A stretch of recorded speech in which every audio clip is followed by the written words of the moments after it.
Jeep CJ7 merupakan mobil yang mampu menambah rasa gagah penggunanya.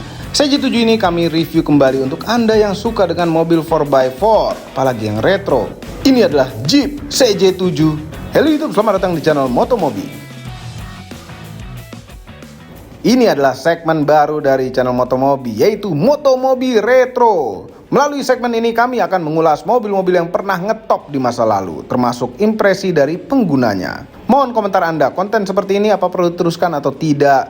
Dan jangan lupa tekan tombol jempol ke atas, subscribe channel Motomobi apabila belum, berikut dengan tombol loncengnya agar kami semua tim Motomobi berbahagia. CJ atau Civilian Jeep punya tempat khusus di sejarah panjang 4x4 di dunia. Di awal-awal produksinya, Jeep ini berfungsi sebagai mobil yang multiguna, serba bisa, dan biasanya dipakai untuk militer. Tapi lama-lama mungkin Jeep sudah bosan untuk jadi mobil-mobil militer terus. Jeep akhirnya ingin sesuatu yang baru, yaitu jadi mobil sipil. Oke, kita mundur ke tahun 1970. Jeep yang dulunya dipegang oleh Chrysler Jeep Corporation akhirnya dibeli oleh AMC, American Motors Corporation.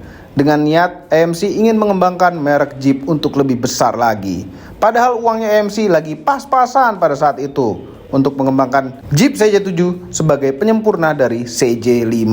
Waktu CJ5 pertama kali dipasarkan tahun 1954, kondisi jalanan masih sedikit aspalnya. Tapi tahun 1976 aspal di jalanan sudah mulai banyak, sehingga AMC membuat Jeep yang lebih nyaman untuk jalanan yang mulus di aspal. Nah, akhirnya terlahirlah Jeep CJ7 di tahun 1976. Pengguna Jeep tentu senang sekali dapat Jeep yang bisa off-road, tapi rasa berkendaranya lebih nyaman dan lebih tenang. Bukan lagi seperti mengendarai mobil perang. Di saat AMC mengembangkan CJ7, yang menjadi fokusnya adalah sasis. Wheelbase pada CJ5 sangat amat pendek. Namun sayangnya, wheelbase yang pendek ini menyebabkan kestabilan CJ5 tidak optimal. Kestabilannya jadi gampang kebalik.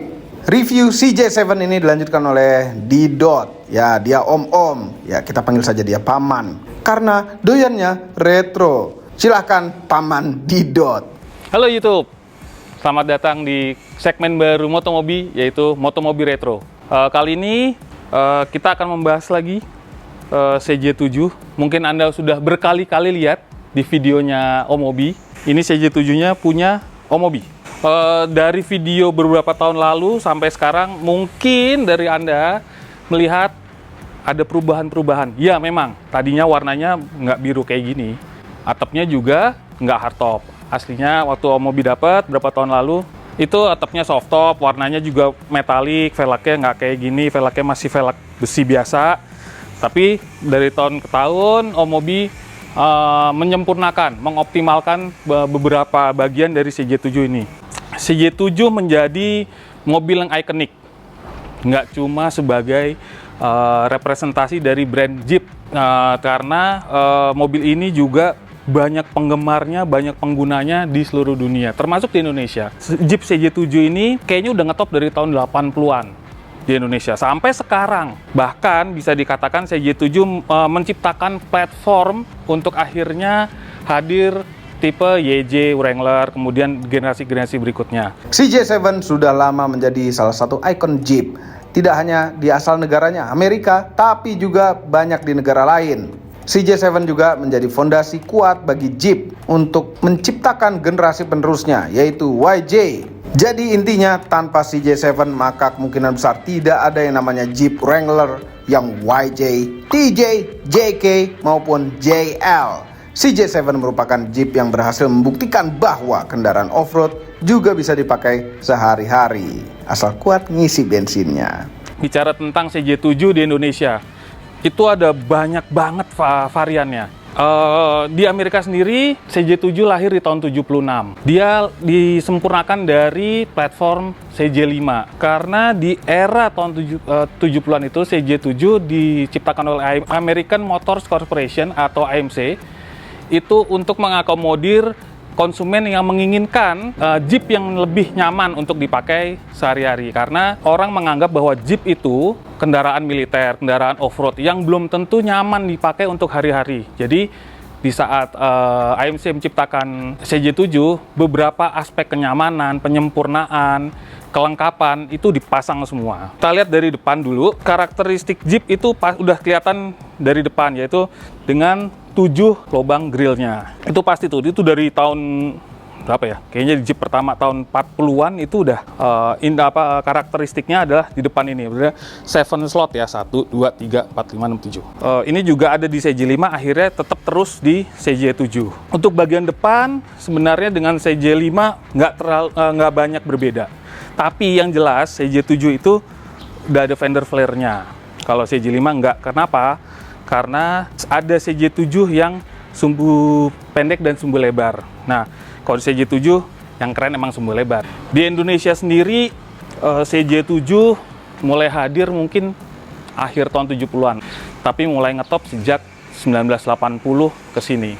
Perubahan terbesar terjadi di sekitar tahun 81 yang tadinya pakai gardan depan belakang sumbu pendek menjadi sumbu lebar. Jadi start 81, let's say model year 82 sampai akhir itu sumbu lebar semua.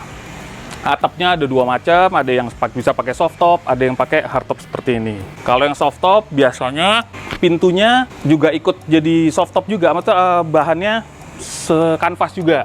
Kalau yang hard top pintunya pintu full seperti ini. Tapi bukan tidak mungkin pintu full gini bisa pakai atap soft top. Di Indonesia ada beberapa tipe CJ7 yang dipasarkan. Yang pertama seperti ini yang basic. Kemudian ada CJ7 Spirit. Nah, CJ7 Spirit itu juga lucu. Itu ada hanya di pasar Indonesia. Itu dia lahir tahun 1983. Sumbu pendek kalau nggak salah ya. Mesinnya juga sama 4206 silinder. Uniknya adalah atapnya dia lebih tinggi sedikit. Kemudian pintu belakangnya juga bukanya bukan pintu hatchback ke atas, tapi pintunya ke samping. Dan jok belakangnya ada pada depan. Kalau ini kan semua ada depan. Kalau yang aslinya, CJ Spirit itu hadir hanya untuk di Indonesia, kebanyakan untuk keperluan instansi pemerintah. Tapi beberapa juga dijual ke konsumen umum. Itu start 1983, akhirnya berakhir di 1986. Selain CJ Spirit, ada juga CJ7 Limited. Nah, ini juga unik banget buat Indonesia. Dia ada di tahun-tahun terakhir, mungkin start 1987 mungkin ya, sampai akhirnya ke tahun 90-an. Beberapa narasumber mengatakan bahwa CJ7 Limited yang di Indonesia ada sampai tahun 91-an lah. Tapi sebenarnya CJ7 Limited di Indonesia itu beda sama CJ7 Limited yang di Amerika. Beberapa komponennya juga beda, beberapa aksesorisnya juga beda. Keunikannya adalah kalau CJ7 Limited di Indonesia adalah yang jelas tuh depannya ada winch buatan Ramsey. Kemudian ada fog lamp buatan Marshall. Interiornya juga ada beberapa bagian yang unik. Velgnya chrome, bumpernya chrome. Di samping sini juga ada side molding chrome gitu deh. Itu spesial banget buat di CJ7 Limited yang di Indonesia. Mesinnya juga sama. Kembali ke mobilnya Omobi ini. Mobil Omobi ini kalau melihat ngecek suratnya itu buatan tahun 81. Mobil ini mesinnya 4200, tipenya 258, 6 silinder bensin. Keunikan lain adalah mobil ini transmisinya otomatis. Omobi dapetnya emang udah transmisi otomatis. Beberapa upgrade dari yang dilakukan oleh Omobi adalah karburator diganti dengan Holley, mungkin biar lebih bagus performance-nya. Pengapiannya juga udah transistorized, udah terintegrasi, jadi coil, CDI, itu udah jadi satu di dalam distributor. Kemudian Omobi juga mengganti velgnya jadi pakai L-Star. Tadinya waktu beliau ngambil duluan, berapa tahun lalu, velgnya velg besi biasa. Pakai yang ini, jauh lebih keren. Pakai L-Star, ini buatan Kanada nih velgnya. Uniknya lagi mobil ini beberapa bagian di interiornya juga ada yang pakai komponen yang jadi kelengkapan standar CJ7 Limited saat itu, kayak setir, kemudian jok. Cuman mobil ini memang bukan CJ7 Limited, tapi ada beberapa bagian yang dipasang oleh Omobi itu seperti kepunyaan CJ7 Limited. Sekarang kita lihat ke bagian belakangnya. Tadi udah depan kan, udah kelihatan semuanya bahwa CJ merupakan kendaraan serbaguna, off-road, macam-macam bisa dipakai harian, tapi juga punya unsur kepraktisan yang itu menjadi karakter Jeep. Jadi dipakai ke medan yang kurang mulus, dipakai di jalanan raya bisa, pakai buat hari-hari bisa. Nah, buat hari-hari ini Kalau buat yang bisa ngumpanin bensinnya sih nggak ada masalah, tapi itu perkara lain. Kok kelihatannya pintunya cuma 2, ntar naruh barangnya gimana? Kita coba lihat nih kepraktisannya seperti apa. Buka bagasinya cuma kayak gini, gampang kan? Naruh barang deh langsung, taruh sini. Jadi memang mempersiapkan CJ itu dengan beberapa kemudahan untuk dipakai sehari-hari atau di saat lagi off-road juga. Kalau memang lagi nggak dipakai, joknya tinggal dilepas. Kadang atapnya juga dengan mudah dilepasnya, ada beberapa pengunci, dilepas langsung kebuka.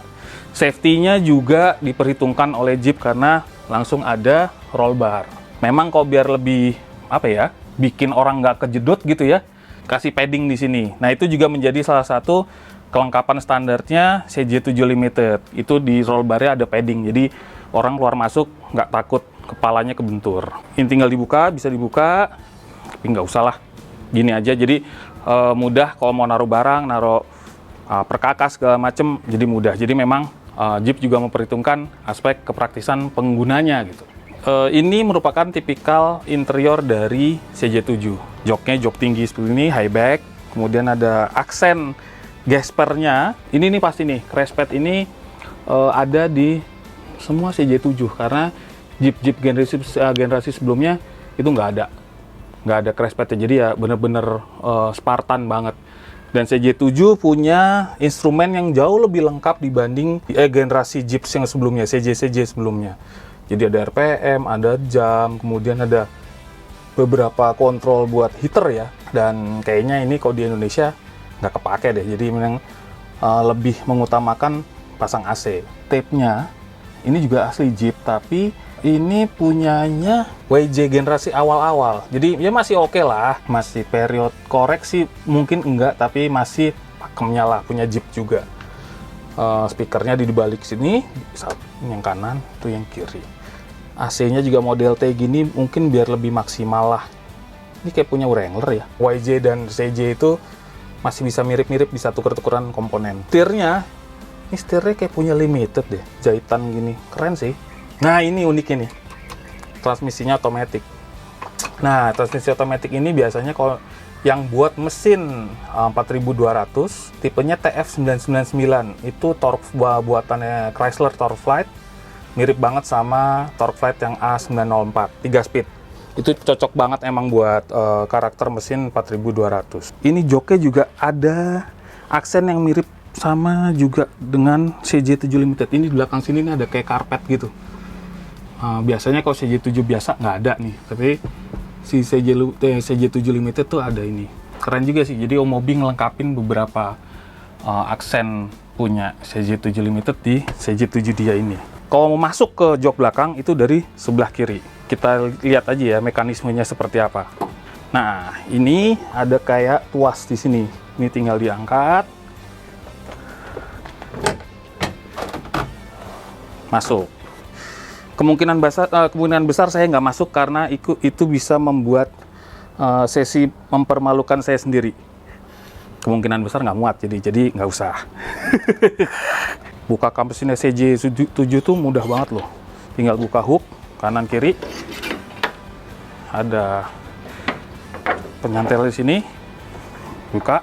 Ini mesinnya 258 cubic inch, atau kalau dikonversi ke cc adalah 4200. 6 silinder, OHV, overhead valve. Jadi camnya ada di blok. Upgrade yang dilakukan oleh Mobi adalah karburatornya udah pakai Holley baru nih kayaknya nih. Jadi dijamin gampang start, nggak berebet-berebet, nggak belebek-belebek. Jadi enak deh.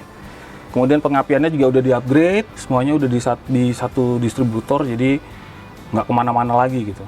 Ini juga header udah diganti kayaknya ya. So far sih itu yang di-upgrade sama Mobi. Oh, rem juga kayaknya ya.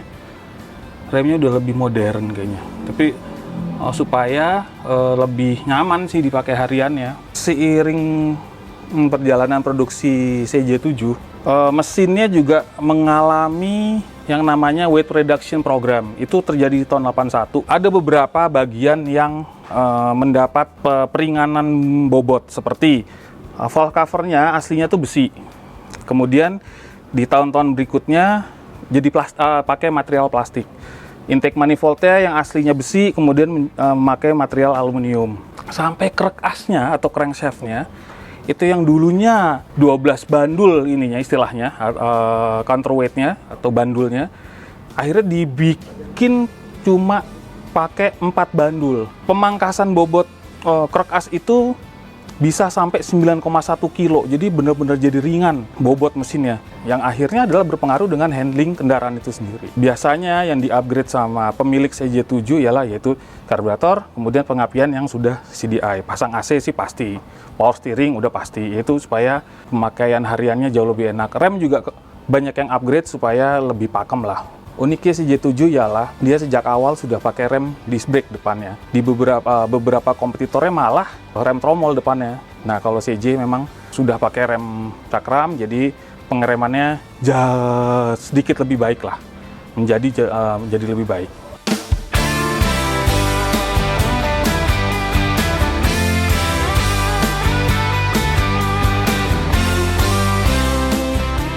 Anda pasti pengen tahu kan impresi Om Mobi mengenai CJ7 ini? Yuk kita lihat bersama.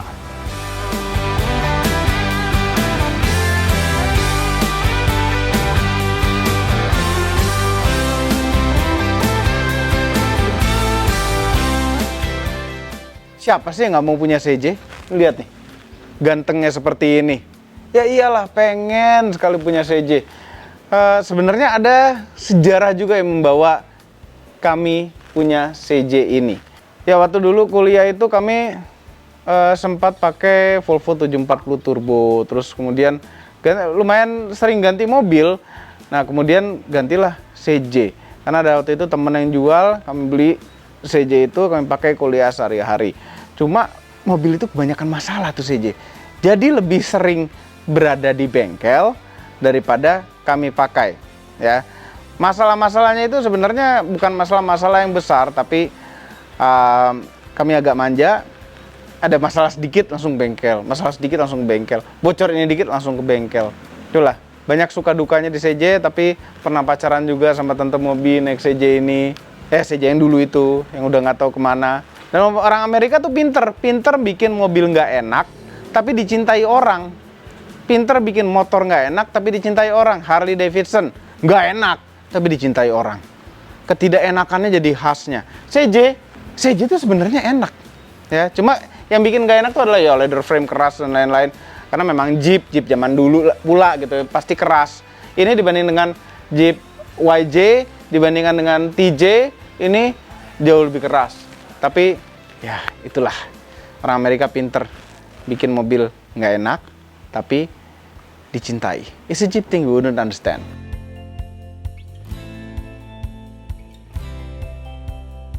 Model apa ya jadi inceran ya? Sebenarnya ini sih, ya, yang standar aja begini. Ini kalau nggak salah terakhir Laredo apa? Nggak tahu tipe apaan lahirnya. Tapi yang pasti ini 82 tuh udah sumbu lebar.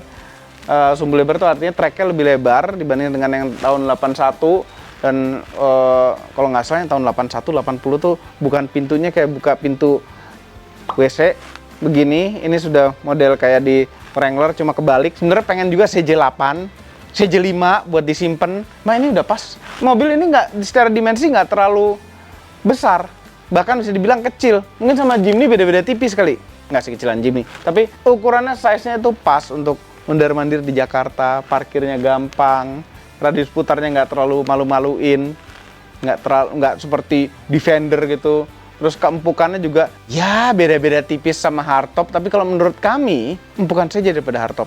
Dan posisi nyetirnya enakan CJ jauh daripada hardtop. Dan di hardtop itu ada keuntungannya. Kalau hardtop itu duduk belakangnya tuh dengkul-dengkulan kayak angkot. Kalau ini enggak, enakan kayak hardtop gitu. Jadi bisa muat berapa orang aja, sumpel-sumpelin di belakang bisa. Kalau ini enggak, ini proper ngadep ke depan.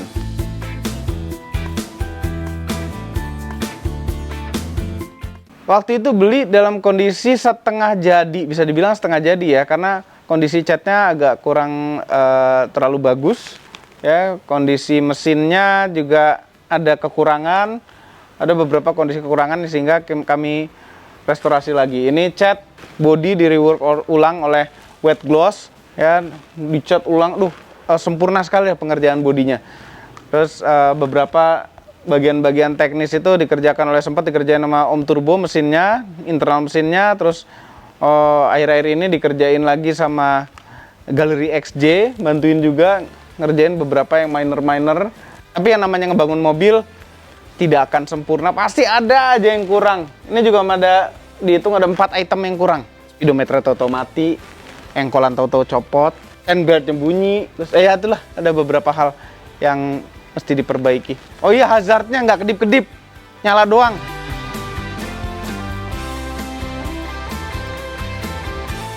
Kalau pada CJ waktu yang lama, yang waktu kuliah, pengalaman seru tuh pernah mogok. Sebenarnya nggak mogok sih.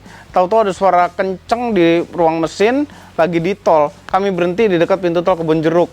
Nah itu berhenti buka kap mesin, tahu-tahu fan beltnya putus.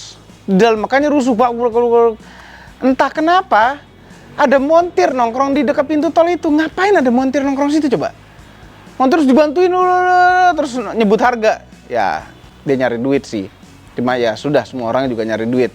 Ya caranya dia begitu. Cuma ya halal-halal aja ngebantu sih ya. Tapi kayak yang kami heran kenapa ada montir di situ gitu.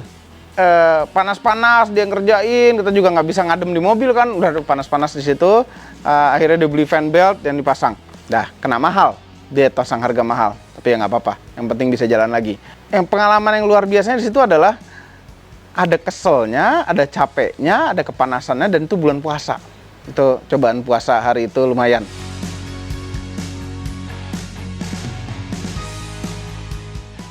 Setiap sisi dari CJ itu menantang. Ngisi bensinnya menantang. Apalagi ini tangkinya kami berasa kecil sekali. Nggak tahu emang boros sekali atau kecil sekali tangkinya. Tapi ngisi bensinnya menantangnya bukan keluar duit biasa lah kita beli bensin keluar duit. Hujannya makin deras ya. Yang sebelnya tuh sering yang ngisi bensin tuh jarum cepet turunnya, terus akhirnya ngisi bensin lagi. Itu yang menyebalkannya. Terus jajanin partsnya udah gampang susah sekarang. Tapi cenderung kalau CJ itu jadi benar-benar barang hobi juga di Amerika. Jadi nyari parts-partsnya memang nggak terlalu susah kalau di Amerika.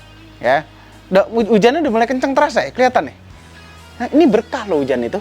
Punya ini mobil enak. Nyetirnya enak, memuaskan, tenaganya, torsinya besar, ngisi bensinnya seru, nyari partsnya oke lah, nggak terlalu menyulitkan, tapi menyenangkan punya ini. Ya rasanya pengen dipakai tiap hari, nggak peduli bensinnya.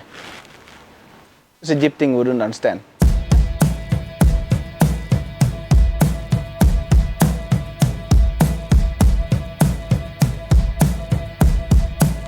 Seperti yang tadi di awal saya katakan adalah Jeep CJ7 menjadi salah satu ikon Jeep sepanjang masa. Salah satu ya, jadi memang dia punya keunikan, keunggulan yang menjadi selling point CJ7. Bisa digunakan hari-hari iya, punya kapabilitas off-road oke, dan yang tidak disangka adalah dari tahun ke tahun dia menjadi mobil yang kolektor item.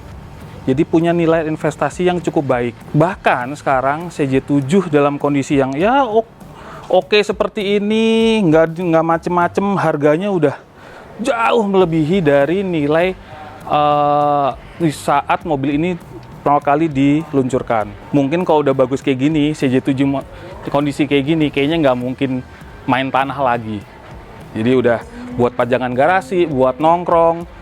Kalau mau jadi koboi-koboyan di dalam kota juga masih pantas. Apakah CJ7 bisa buat investasi? Jawabannya iya. Bagi Anda yang ingin mulai memelihara CJ7, belum terlambat amat, karena Anda masih bisa menjumpai yang kondisi bahan ada, yang kondisi setengah jadi ada, yang jadi seperti ini juga ada. Tapi memang lagi-lagi harga yang menentukan dan kemampuan Anda mau beli yang seperti apa kondisinya. Jangan lupa tekan tombol jempol ke atas dan subscribe channel Motomobi, Omobi, dan Mesmobi apabila belum berikut dengan tombol loncengnya. Share video ini ke seluruh dunia melalui sosial media Anda, dan jangan lupa follow sosial media kami yaitu Instagram. Terima kasih telah menonton. Oh ya, cek juga website baru kami motomobinews.id. Terima kasih telah menonton.